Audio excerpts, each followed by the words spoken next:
have a very bad Philip Johnson Como version, so the kind of youthful optimism of this building is pretty inspiring.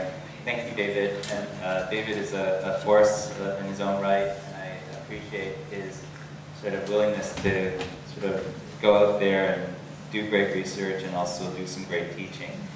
So I'm just going to talk about Arthur Erickson, which is a new project, and I have to say, after having read and worked on 1920s, 30s, 40s, and 50s that are very sad years because of the sort of difficult political situation and the way architects had to negotiate that, it is amazingly uplifting to read the 60s, even though there was Vietnam and all that stuff too, but there's a whole sense of euphoria that is very evident in those years.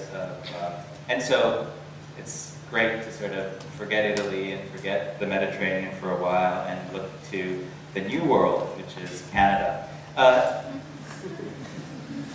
In 1986, the first Canadian ever to get the AIA Gold Medal was Arthur Erickson, who was born in Canada. And Erickson was very much a global architect ante litem. That is, before Sasson and others sort of began using terms like global, the AIA found it very appropriate to sort of assign this adjective to Erickson. And I just want to read quickly what they wrote about him and why I'm interested in his work.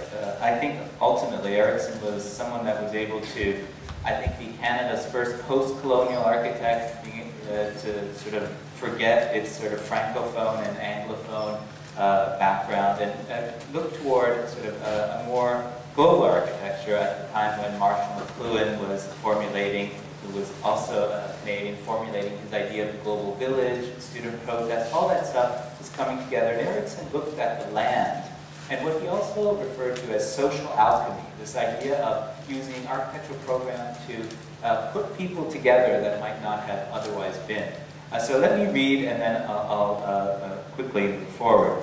The global architect, passionate advocate of cultural awareness and fervent explorer of human and natural environments, whose buildings, though remarkably diverse, share deep respect for context. In comparable freshness and grace and the dramatic use of space and light, he has journeyed to the far corners of the earth, looking deeply into the heart of human cultures, and in so doing has brought to his work an understanding of the community of man that, when filtered through his insightful mind and fertile imagination, gives birth to a singular architecture that is in dialogue with the world. So how do you do it? David insisted that I ask a question, that in some ways just be self-reflective. And so how do you make architecture that is both sort of global and also local? We like to use a great hybrid word called global. And I love that word because it allows the macro and the micro to coexist in tension.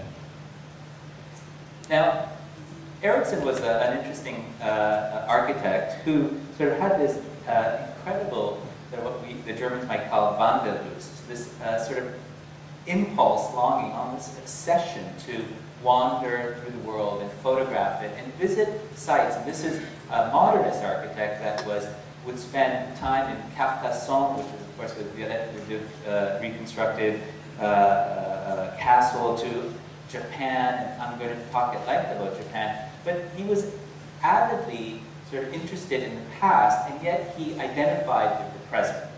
He identified with a certain kind of bold modernity.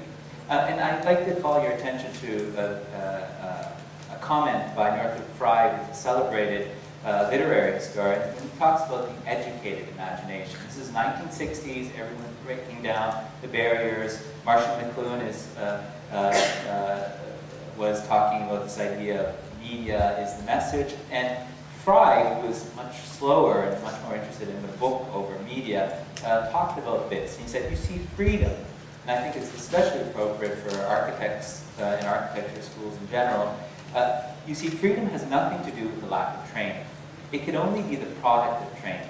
You're not free to move unless you've learned to walk, and not free to play the piano unless you practice. Nobody is capable of free speech unless he knows how to use language. And such knowledge is not a gift. It has to be learned and worked at. And so I'm going to show you how